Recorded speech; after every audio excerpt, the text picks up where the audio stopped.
Hermanos, espero que la enseñanza que cada uno de ustedes recibieron en sus diferentes aulas haya sido de edificación para sus vidas y que puedan retenerlo desde los más pequeños hasta los más ancianos en sus corazones y esto pueda ser aplicado el día de mañana. Yo quisiera hoy continuar con la serie de sermones basado en el libro del doctor Sam Waldron, titulado El hombre como sacerdote de su hogar.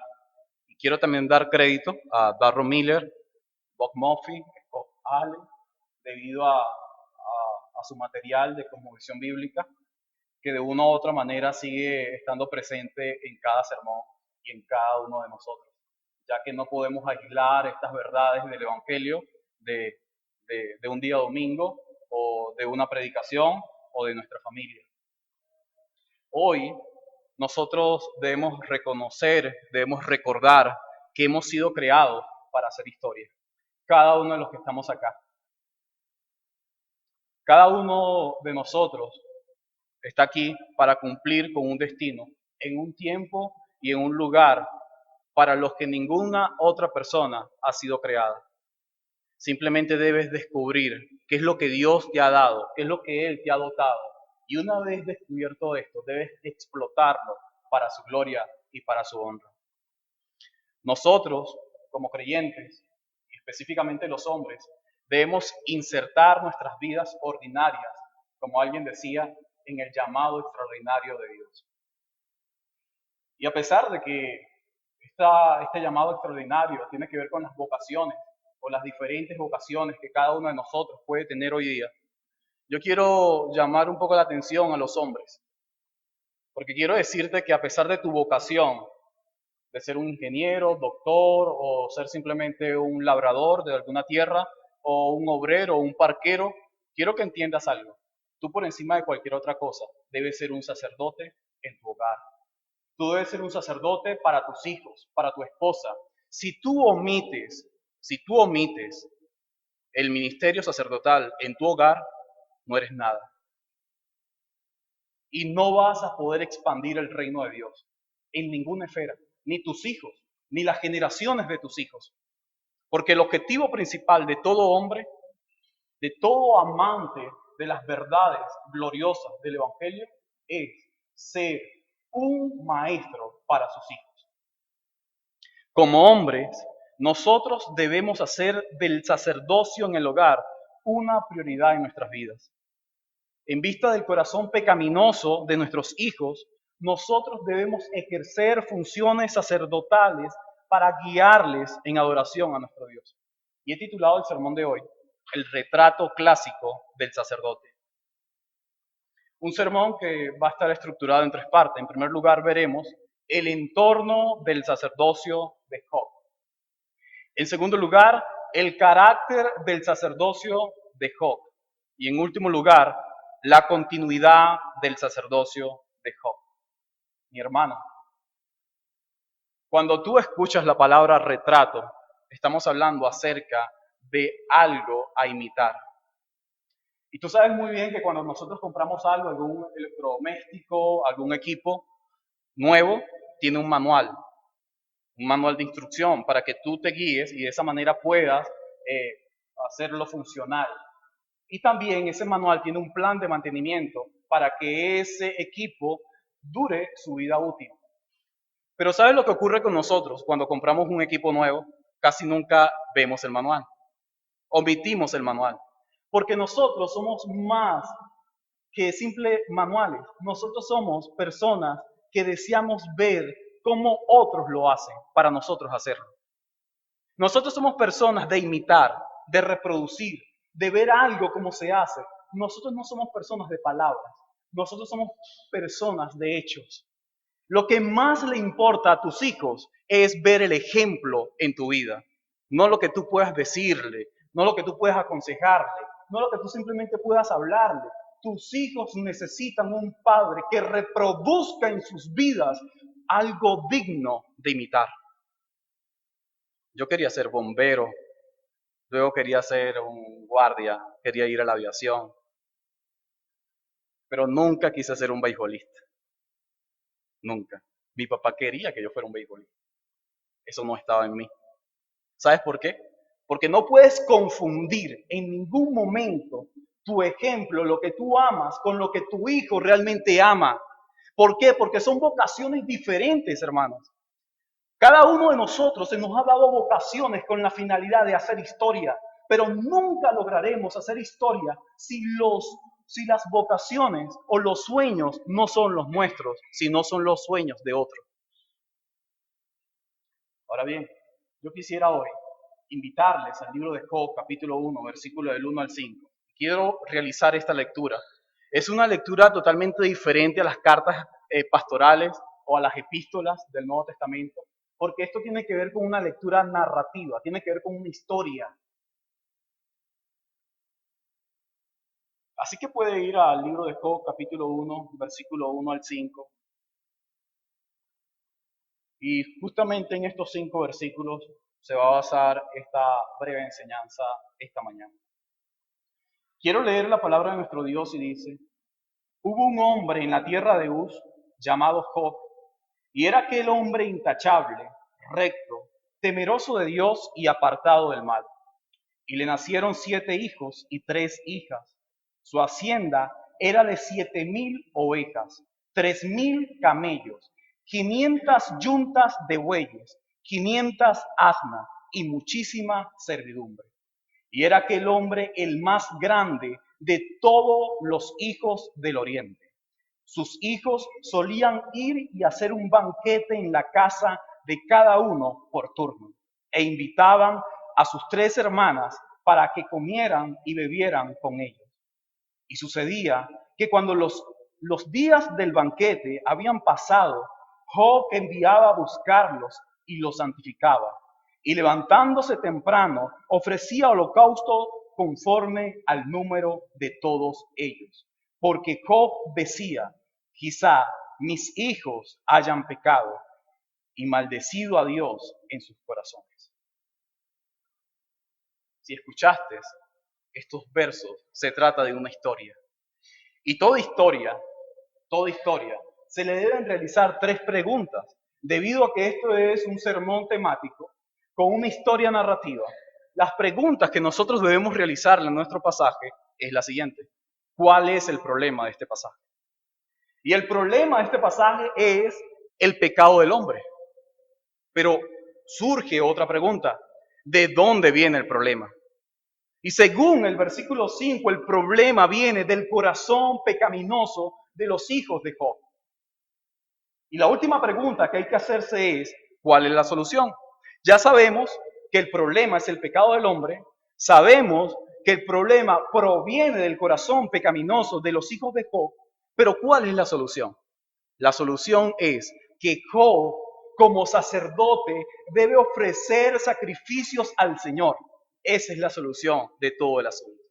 Entendiendo estas 3 preguntas y al ser respondidas, vamos a introducirnos entonces a este sermón. En primer lugar, veremos el entorno del sacerdocio de Job. Hermanos, se trata de un ejemplo único de lo que debe hacer un sacerdote en su hogar. Y este ejemplo magnífico de Job debe movernos a cada uno de nosotros como hombres a una mirada hacia nuestros deberes. ¿Cuál es tu deber como hombre? Tu deber como hombre es ser un sacerdote de tu hogar. Hermanos, y para esto quisiera primero introducirme en el entorno del sacerdocio de Job. Porque quizás tú digas: bueno, pero se trata de Job, yo soy diferente a Job. Bueno, vamos primero a ver el entorno o la situación en la que Job está, para ver si de esa manera alguno de nosotros tiene algún motivo fuerte para decir: yo no voy a cumplir con ese retrato de Job. En primer lugar, veamos la historia de Job. Fíjate lo que dice el versículo 3 al final. Era aquel hombre el más grande de todos los hijos del oriente. Job, él vivía en el oriente. Él no vivía en Palestina, él no vivía en la tierra prometida, él vivía en el oriente. Y pasajes como Primera de Reyes, capítulo 4, versículo 30, o incluso Génesis, capítulo 29, versículo 1, estos dos pasajes nos demuestran a nosotros que Job no era judío. Job no era judío, Job no vivía en la tierra prometida, Job no era parte de los patriarcas o de la ley, no. No se hace mención a Abraham, no se hace mención a Jacob, a los padres de Israel, no. Así que Job era un simple gentil, como tú y como yo. Tú no naciste en Israel, tú no naciste bajo la ley, tus padres no ofrecían sacrificio como un levita, porque Job tampoco era levita. Pero ¿de dónde sale esta idea de ofrecer sacrificios entonces? Cuando tú lees Job capítulo 42, versículo 16, la palabra dice que luego de Job experimentar todos estos sufrimientos, él vivió 140 años. Hermanos, antes de Job 42, 16, ya Job tenía 10 hijos. Tenía 7 varones y 3 hembras. Este hombre tenía un imperio. Además de esto, era un hombre con muchas finanzas activas. Y según el pasaje, era un hombre que estaba a las puertas de la ciudad como un juez en el oriente.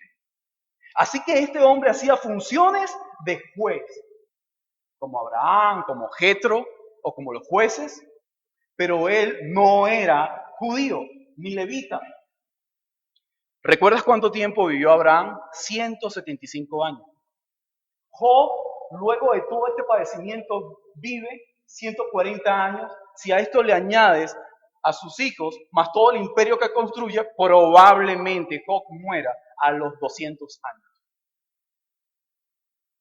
Ahora, ¿es el hombre que más vivió en la tierra? No, porque antes del diluvio, los hombres vivían hasta 900 años.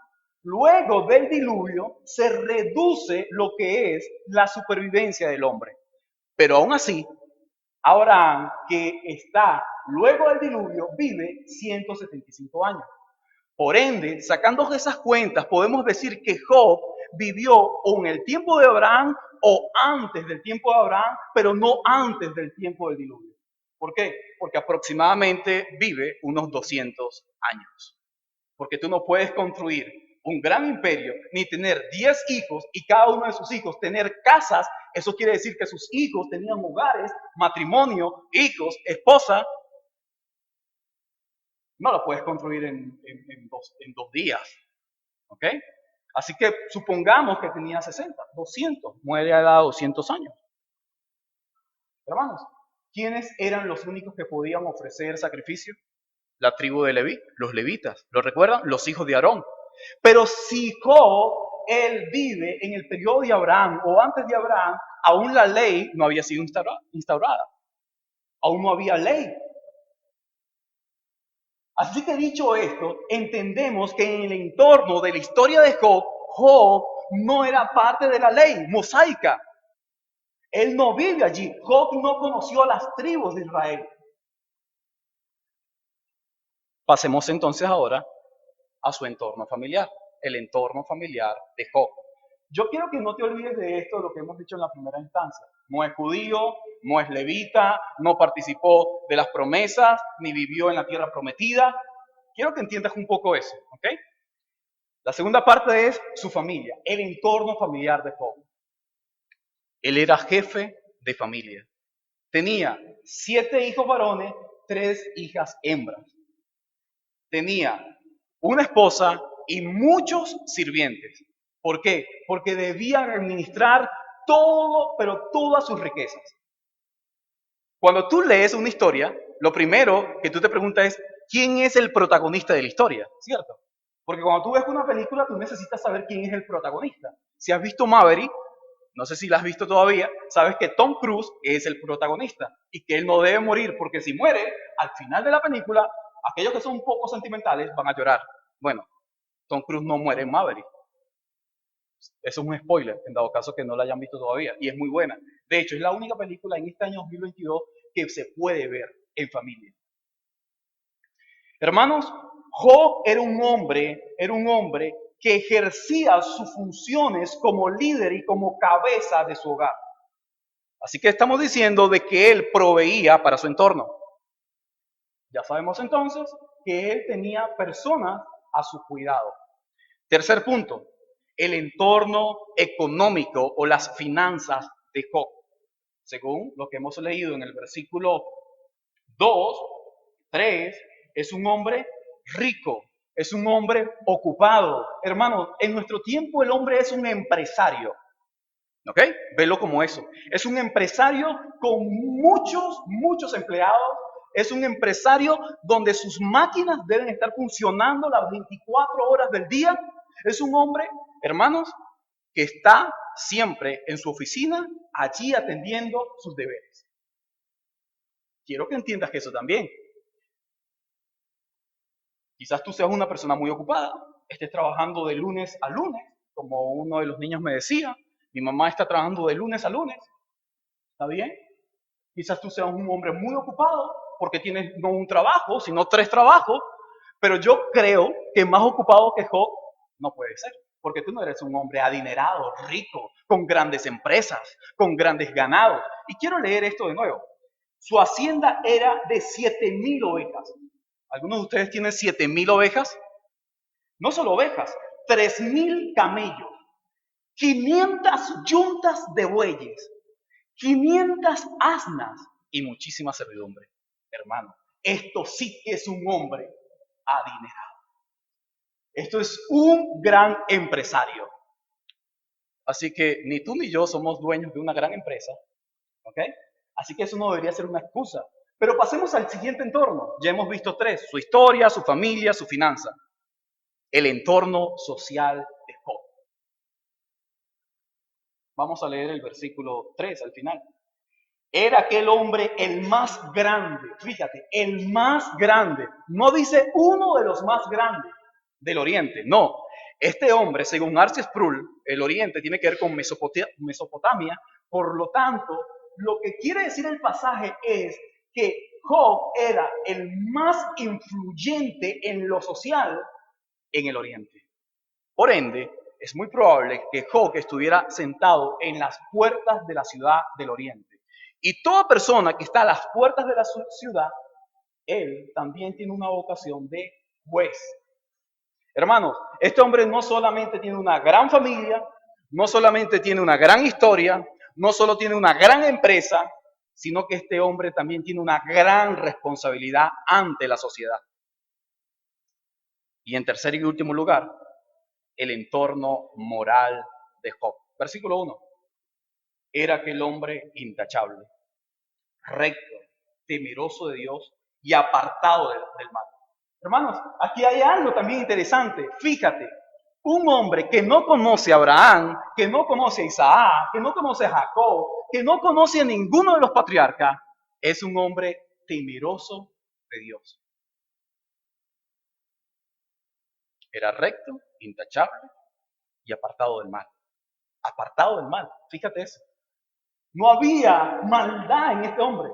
¿Quiere decir que este hombre era perfecto como Cristo? No, porque al finalizar él dice, bueno, mis ojos realmente te han visto. De oídas te había oído, pero hoy yo entiendo que mis ojos han visto a mi Señor. ¿Quiere decir estas palabras que Job no era entonces cristiano, creyente, que no amaba a Dios? Sí lo amaba, pero las dificultades y el desierto por donde Dios lo metió a él hizo que Job viera cara a cara a su Señor. ¿No te ha pasado eso a ti? A mí me ha pasado muchísimo. A veces dudo acerca de mi fe, a veces dudo acerca de seguir o de continuar. A veces creo que esto no es suficiente para mí. A veces quisiera ver qué otras maneras, opciones tengo. Pero en medio del desierto hay un Dios que se presenta cara a cara para que tú lo veas y tú digas, realmente, de oídas te había oído, pero hoy, en medio de la dificultad, mis ojos te ven, Señor. Mi alma está sediente de tu palabra. Esposo, hombre, sacerdote del hogar, tus hijos están sedientos de Dios. La sociedad está sedienta de Dios. Y es allí donde quisiera pasar al segundo punto, el carácter del sacerdocio de Job. El ejercicio sacerdotal de Job hacia sus hijos muestra la autoridad que ejercía sobre ellos, incluso luego de que algunos de ellos hubiesen formado sus hogares. Fíjate lo que dice. Sus hijos solían ir y hacer un banquete en la casa. Voy a utilizar la frase que utiliza la Reina Valera, porque esa frase se utiliza muchísimo en otras versiones. Cada uno en su día. Ahora, si te atreves a ir al capítulo 3, creo que versículo 2 o versículo 3, Job dice, maldigo el día en que nací. El pastor Jorge Rodríguez, el que estaba explicando aquí el día viernes sobre las llaves del reino, él dice que esa frase sobre el día en que nació y cada uno en su día probablemente hace referencia al día de su cumpleaños. Y el doctor Arceus Sproul en sus notas dice que es muy probable que se haga referencia al día del cumpleaños de sus hijos. Así que en el año, 7 veces al año, si esto es cierto, 7 veces al año, Job realizaba un sacrificio al Señor por sus hijos. Y de manera continua. ¿Ok? ¿Por qué digo 7 y no 10? Porque debes recordar que son 7 varones. Las 3 hembras eran invitadas siempre a la fiesta de los 7 varones. Hermanos, ¿pero por qué Job hacía esto? Job hacía esto, hermanos, este sacrificio, con la idea de que el humo del sacrificio llegase hasta Dios y de esta manera ese humo se introdujera, como dice San Waldo, por las fosas nasales de Dios para de esta manera destapar las fosas nasales de Dios del pecado de sus hijos. Me fascina la manera en que Job trata a sus hijos. Hermanos, fíjate, estos hombres se habían casado, fíjate, versículo 4. Sus hijos solían ir y hacer un banquete en la casa de cada uno. No dice en la casa de su papá, o en la quinta de su padre, o en la empresa de su padre, sino en la casa de cada uno de ellos. Entonces, las hermanas visitaban por lo menos 7 veces al año la casa de cada uno de sus hermanos. Si ellos tienen casa, probablemente tengan esposas y tengan hijos. Pero en el momento que la festividad terminaba, porque no duraba un día, sino muchos días, quizás una semana, vaya usted a saber. Cuando tú te casas, te vas de luna de miel, ¿cierto? ¿Cuánto dura una luna de miel? Bueno, si has ahorrado algo, puede durar 3 días, una semana, un mes, vaya usted a saber, dependiendo lo que hayas ahorrado. Pero te vas de fiesta, te vas a disfrutar la vida con los que amas. Y eso mismo hacen los hermanos, con sus hermanas, con sus hijos, con sus sobrinos, con sus cuñados, todos celebrando, hermanos, días, semanas y semanas, banquetes de comida. Yo no sé si Job iba y si su madre iba, porque realmente eso no lo dice el pasaje. Pero lo que sí sé es que luego que terminaba todo el bonche, luego que terminaba toda la fiesta, Job hacía llamar a cada uno de sus hijos. Recuerda, sus hijos tienen hogares, cada uno es mayor de edad, cada quien tiene su trabajo, pero Job cuando hablaba se hacía lo que él decía. Mi querido hermano, esta mañana te pregunto, ¿tus hijos hacen lo que tú dices? Hermanos, en el pasaje no habla acerca de una sugerencia que Job, bueno, si usted quiere, venga. No.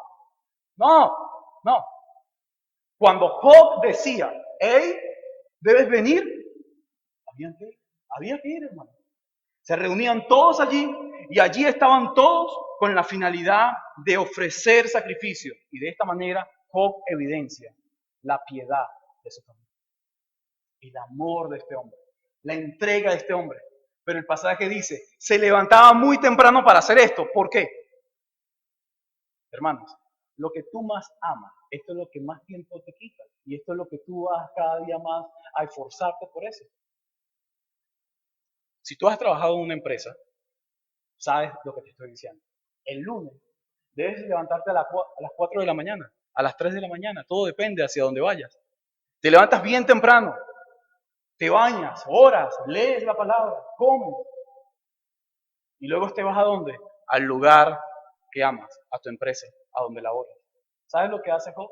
Se levanta bien temprano, pero no para ver las facturas, no para ver las cuentas, no para ver su empresa. Se levanta bien temprano porque para Job lo más importante es su Señor.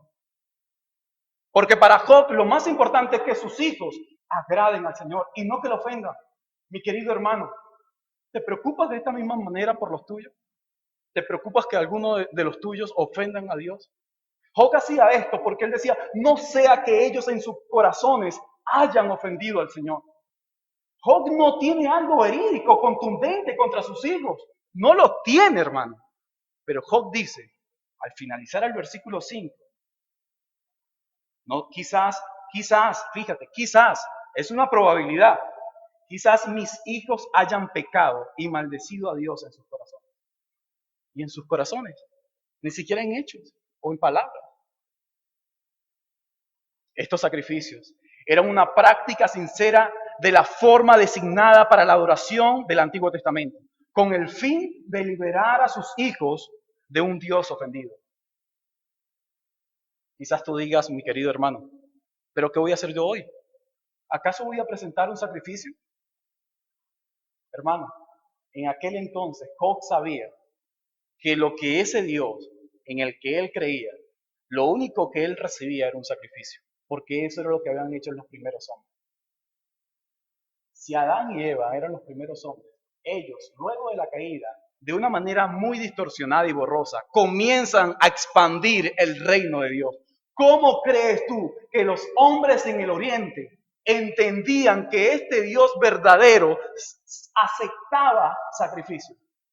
Porque alguien había comenzado a propagar el reino de Dios. Y yo creo que Adán y Eva, luego del pecado que cometieron, aun cuando ya no pueden adorar a Dios de una forma correcta, ellos tienen esa intención porque saben muy bien que han ofrecido sacrificios. Hermanos, esto no es nuevo. Abraham ofreció sacrificios. Jetro. Hay muchos hombres que ofrecieron sacrificios. Así que esto acerca de poder relacionarse con este Dios personal era por medio del sacrificio en aquel entonces. Pero hoy día no es así. Hoy día eso ha cesado. Pero ha cesado es el sacrificio, pero no la manera en que nosotros ofrecemos sacrificio. Pablo a los romanos dice que debemos presentar nuestros cuerpos vivos en sacrificio a nuestro Dios. ¿Pero cómo? Por tu iglesia local. La importancia de la iglesia local. La importancia de la oración. La importancia de la lectura. La importancia de la comunión. Allí están los sacrificios para que los utilices. Ahora quisiera pasar al último punto. La continuidad del sacerdocio de Job. Job, sin duda alguna, es el punto más alto de un hombre como sacerdote en su hogar. Yo creo que debería ser el modelo que cada uno de nosotros debe seguir. Job es un modelo a seguir. Ahora, ¿podemos seguir a Job como modelo? Sí, hermano, sí podemos. En primer lugar, podemos seguir este ejemplo porque Job no era levita. Él no era judío.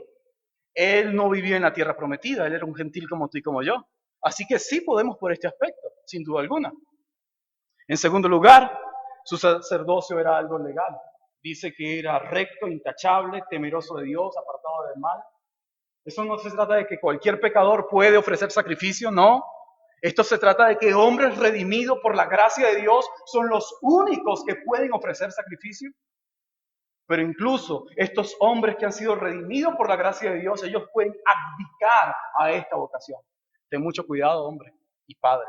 Si tú abdicas a esta vocación de tu sacerdocio en el hogar, va a tener consecuencias muy graves el día de mañana. ¿Sabes? Algunos hombres dicen, porque yo lo he escuchado y lo he visto también, tú eres la culpable de que los niños se duerman en la iglesia. Tú eres la culpable de que los niños no lean, de que sean desordenados. La mujer no es culpable de eso. Tú eres el culpable. ¿Sabes por qué? Porque muchas veces nosotros como hombres vemos que nuestras esposas tienen cualidades extraordinarias. ¿Y sabes lo que hacemos nosotros? Descansamos sobre ellas. Y le colocamos un peso a ellas que ellas no deben llevar. Pero decimos, bueno, ella puede, ella puede, ella puede. Recuerda que vengo cansado. Tú puedes, ayúdame a hacer algo. Ayúdame aunque sea que hagan la tarea, algo. Job no hacía eso, hermano.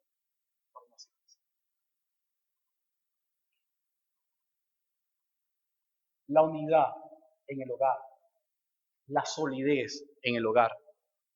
Esto no es producto de la mujer, esto es producto de la cabeza del hombre. Cuando la cabeza es herida en este libro, ¿sabes lo que dice la mujer? Maldice a Dios y muérete, Job.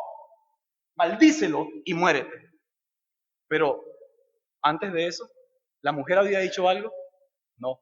¿Sabes por qué? Porque Job controlaba absolutamente todo. Todo. Todo lo estaba controlando. Yo no veo rebeldía en los hijos de Job cuando los manda a llamar. Ellos van allí a ese lugar porque aman a su padre, porque sabe lo que su padre ha hecho, porque su padre es un ejemplo a seguir, porque su padre es una demostración de firmeza, es una demostración de liderazgo, es una demostración de un ejemplo y de una réplica. Ese hombre lo amo y quiero seguir. Hombres, atrévanse en el Señor a preguntarle a sus hijos si realmente ellos quieren ser como ustedes. Háganlo. ¿Sabes? He hablado con algunos niños y los niños a veces le tienen terror a los padres, miedo al padre. ¿Qué clase de sacerdote es eso? Te pregunto, como creyente, ¿le tienes miedo a Cristo? ¿Le tienes miedo a acercarte a tu Salvador, a tu gran sumo sacerdote? No, yo no le tengo miedo.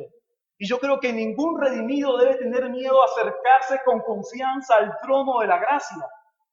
¿Por qué tus hijos te tienen miedo a ti si tú eres su sacerdote? El sacerdote es un mediador, muestra misericordia y bondad, no terror. El sacerdote no muestra un látigo. No, el sacerdote es un hombre que ama a su familia. La única manera de saber si hay funciones sacerdotales correctas en nuestra iglesia local es ver a los hijos y ver cómo los niños, ellos se relacionan con sus padres y sobre todo con el papá. Esa es la clave de todo. Ahora tenemos otro punto muy importante y es que su sacerdocio, el de Job, no era un sacerdocio nacional, sino familiar. Job no ofrece sacrificio por la nación del Oriente, porque no lo hace, a pesar de que él es el hombre más influyente en el Oriente. Él no es sacerdote del Oriente, sino de su familia.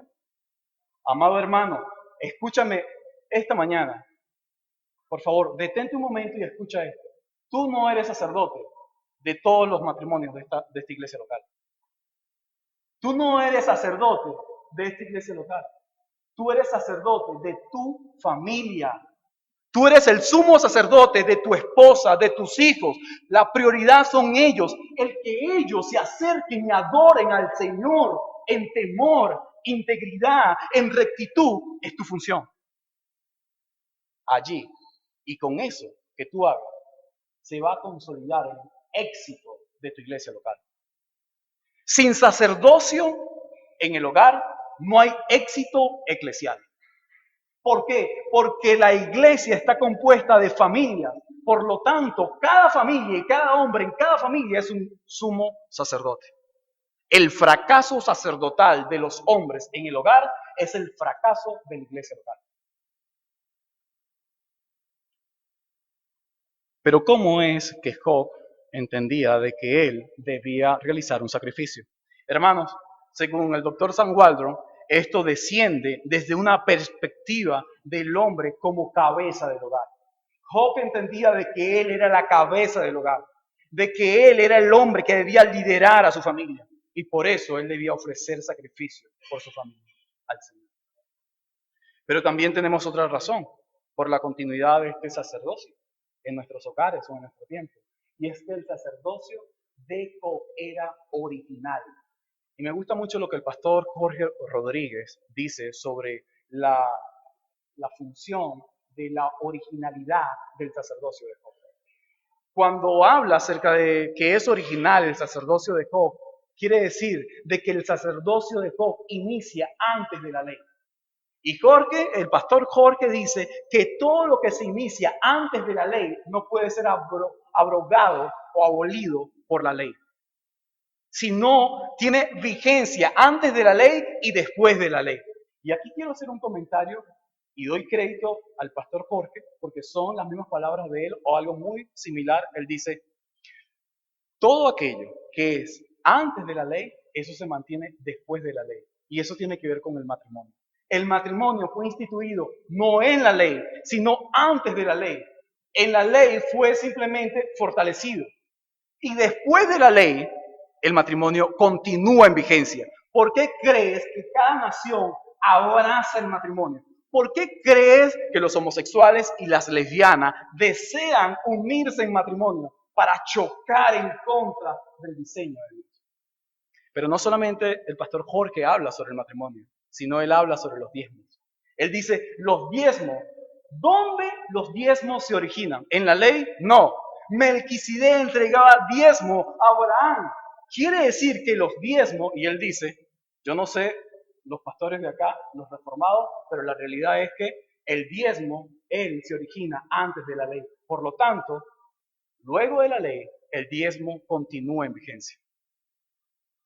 Aquellos detractores sobre eso, vean un buen video del pastor Jorge Rodríguez sobre ese tema.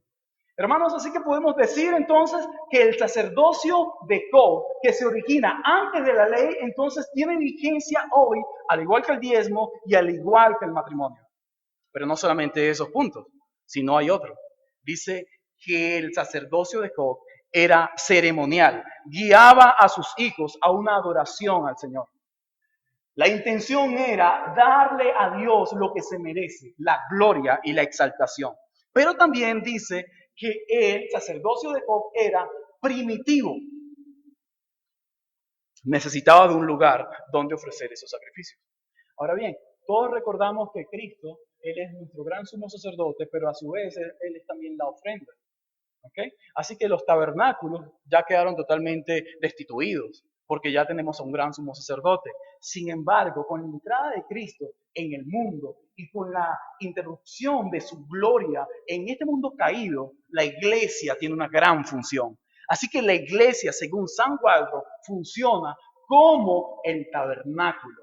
Por lo tanto, todo hombre, a pesar de que es un sacerdote de su hogar, no puede estar aislado el sacerdocio de ese hombre en su hogar con la iglesia local, ni la iglesia local de ese sacerdocio en el hogar. Hay una unidad y un enlace entre la iglesia local y el sacerdocio en el hogar que cada hombre debe ejercer. Ahora, nuestro gran Dios, nuestro gran Señor y Salvador, Él es mucho más que Job. Él, no solamente Él es intachable. Él no solo es recto, Él no solamente es temeroso, sino que en Él nunca se halló maldad. El pasaje dice que Job estaba apartado del mal, pero la realidad es que él seguía siendo un pecador. Pero nuestro gran sumo sacerdote jamás, a pesar de que fue tentado, dice Hebreos, que no pecó en nada. Y quiero que veas cómo Job, como sacerdote, dice, quizás mis hijos hayan pecado.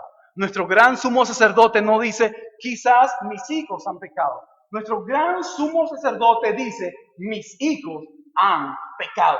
Y por eso ellos necesitan de mí, su Salvador, su sacerdote, pero también la ofrenda a su Señor, para limpiar sus fosas nasales del pecado de ellos.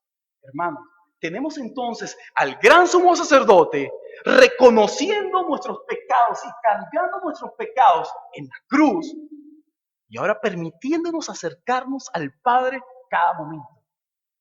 Hermanos, este gran sumo sacerdote no tenía la necesidad de machos, cabríos, de animales, de toros, no. Él mismo, hermanos, es la ofrenda que se debía dar al Señor para calmar la ofensa de cada uno de nosotros. Si hoy tú no reconoces a Jesucristo como tu gran sumo sacerdote, quiero que entiendas que su gracia, hermano, te puede alcanzar. Si hoy dudas acerca de tu fe, su gracia está allí. Si hoy tú eres consciente de que no tienes esta fe y de que estás apartado de Él, bueno, así como nosotros fuimos alcanzados por su gracia, tú también puedes ser alcanzado por la gracia de Él. porque es un solo sacrificio para siempre. Así que el retrato exacto del sacerdocio perfecto de Cristo, sin duda alguna, es una batería que debemos utilizar para cargarnos cada día como sacerdotes de nuestros hogares. Si tú te preguntas, ¿cómo es que Job hacía esto cada día? Porque Job se recargaba en Dios, en su Señor. Él iba allá y su Señor lo cargaba de ánimos para que continuara. Si hoy estás desanimado, si no puedes continuar, no abdiques como sacerdote, porque te va a costar caro. Quiero concluir con dos implicaciones. En primer lugar, querido hermano, abdicar a la vocación espiritual por miedo al conflicto, por miedo a lo que tus hijos puedan decir, por miedo a lo que tu esposa pueda decir, traerá un alto precio que vas a tener que pagar como sacerdote por tus malas funciones en tu hogar. Querido amigo, no puedes hacer nada por tus hijos. Tú eres inútil, eres inservible. Tú no puedes calmar a un Dios enojado, ofendido. Tú no puedes hacerlo. Pero Cristo, en su humanidad perfecta, lo ha hecho. Él ha hecho posible lo que para ti es imposible. Así que calmarlo, calmarlo, es algo que jamás podrás hacer tú, pero Él sí. Cristo es el único que puede calmar a su Padre y decirle, Padre, quieto, basta, no mires a José, no mires a Juana, mírame a mí. Así que solamente tú tienes que decir, Cristo, necesito apropiarme de ti para que el Padre se calme. Si no te has apropiado de Cristo, el enojo del Padre sigue vigente.